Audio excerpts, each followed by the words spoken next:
Let's talk just a little bit about the Christian crusades, shall we? And have a little bit of insight into history, and then come forward and question what's going on. So, I'm reading a few paragraphs from Google here. And so, crusades.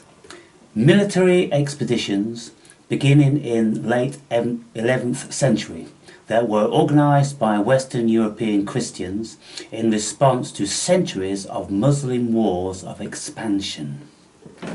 Their objectives were to check the spread of Islam, to retake control of the Holy Land in the Eastern Mediterranean, to conquer pagan areas, and to recapture formerly Christian territories that were seen by many of their participants as a means of redemption and expiation for sins.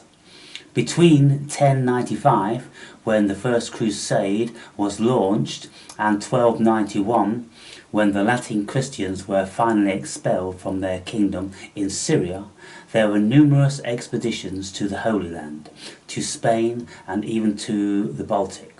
The Crusades continued for several centuries after 1291. Crusading declined rapidly during the 16th century, and with the advent of the Protestant Reformation and the decline of papal authority. Approximately 2/3 of the ancient Christian world has been conquered by Muslims. By the end of the 11th century, including the important regions of Palestine, Syria, Egypt and Anatolia. The Crusades, attempting to check this advance, initially enjoyed success, founding a Christian state in Palestine and Syria, but the continued growth of Islamic states ultimately reversed those gains. By the 14th century, the Ottoman Turks had established themselves in the Balkans and would penetrate deeper into Europe despite repeated efforts to repulse them. The Crusades constitute a controversial chapter in the history of Christianity, and their excesses have been the subject of centuries of historiography. The Crusades also played an integral role in the expansion of medieval Europe. So, for many, many years, hundreds of years, people, the Ottomans, swarthy folk, Middle Easterns, can't really say what they're really called, because that would probably constitute hate speech. Can you imagine? The Crusaders would be turning in their graves. What's happened? All those wars, all that death, all that effort, to what avail? And still, these certain sector of the world continue to encroach upon the world with their wars and their terror. So, in this particular day and age, when we're supposed to be a Christian world, predominantly, at least if you look into all the powers, America, in Europe, we're supposed to be Christian, fundamentally. Our roots are supposed to be Christian roots. Our morals are supposed to be premised on Christianity and all that stuff. And yet what is happening? How come we are not even deflecting, compromising the expanse of these peoples? We are absolutely welcoming it. Who is welcoming this? A very nefarious power source is welcoming this, people. You see, if you look at three major religions, you've got Judaism, you've got Christianity, and you've got Islam. Now, what's happening to Judaism it's been heavily compromised, isn't it, by those swarthy folk. Christianity has been heavily compromised. There's so much negative and evil rhetoric going about, unbounded, non-restricted, welcomed. It's actually welcomed. And you can see the effect of it. So it's like the Ottoman Empire continues its expansion exponentially all over the world. Who would have ever prophesied that?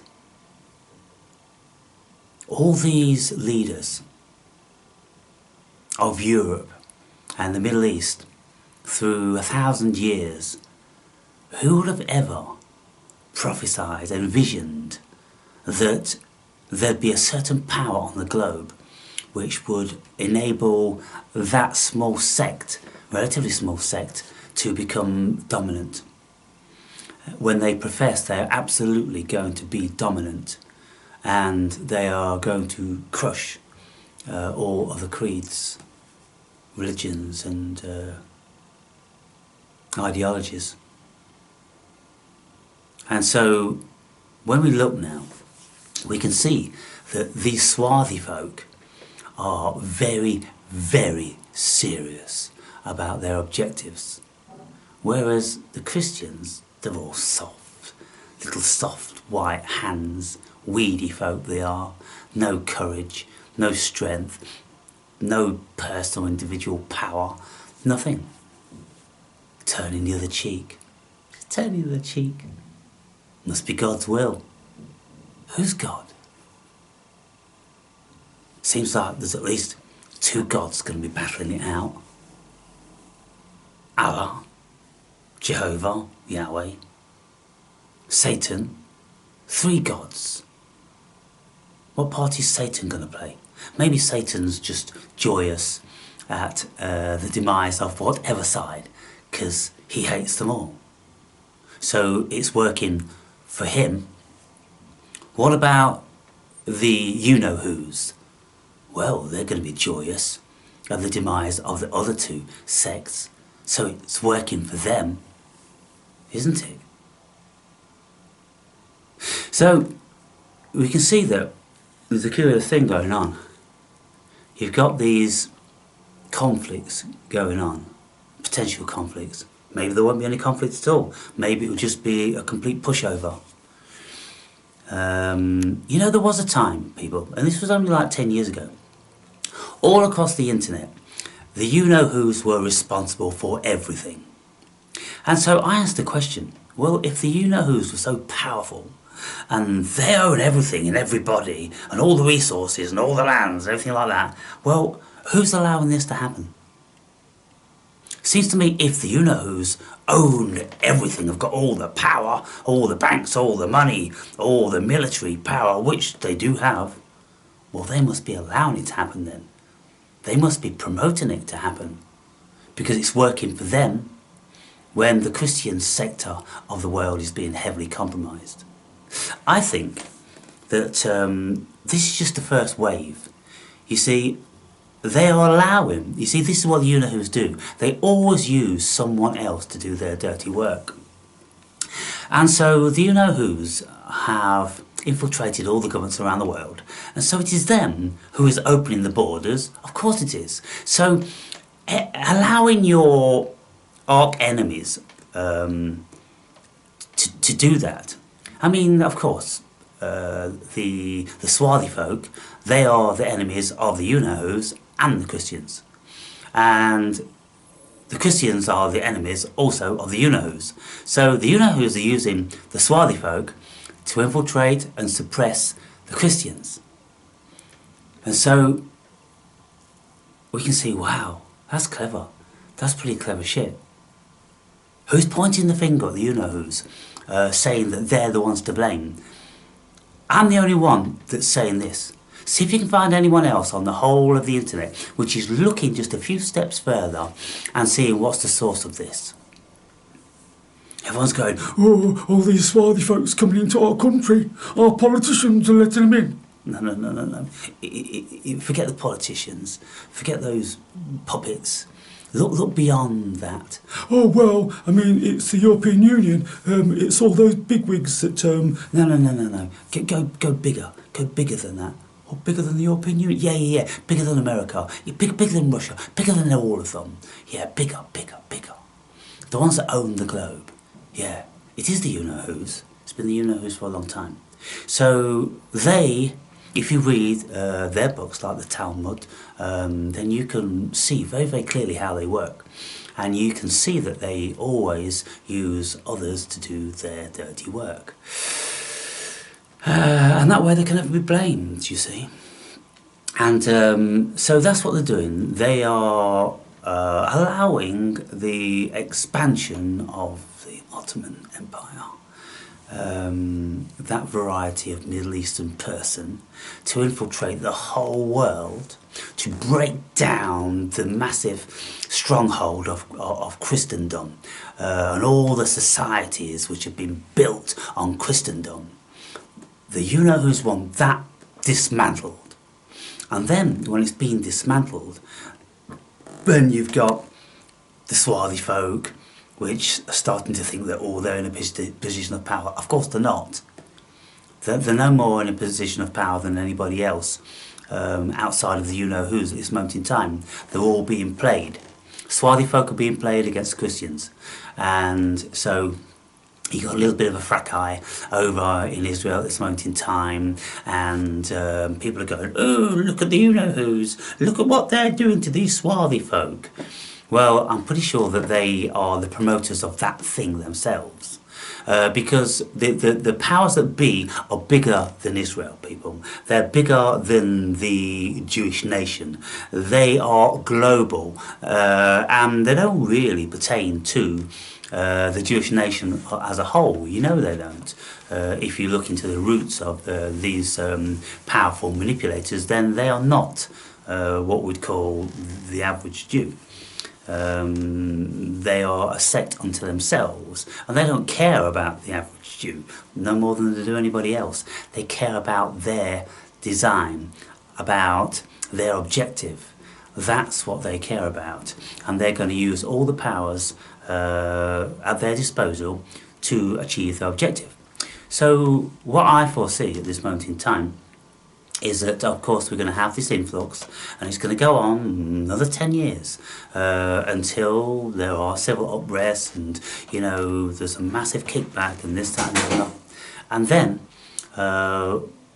whatever comes out of that, and I'm pretty sure it's going to be, hey guys, hang on. Yeah, we're cosmopolitan, we've all got to live together, so, just chill it out. And, I think they will push back on giving the liberties. You see, they're allowing the swarthy folk a lot of liberties now, because they need to, because they're still very, very small numbers relatively. So they've got to give them the power, they've got to give them the liberty to do whatever they want to bring the blood boiling of the masses.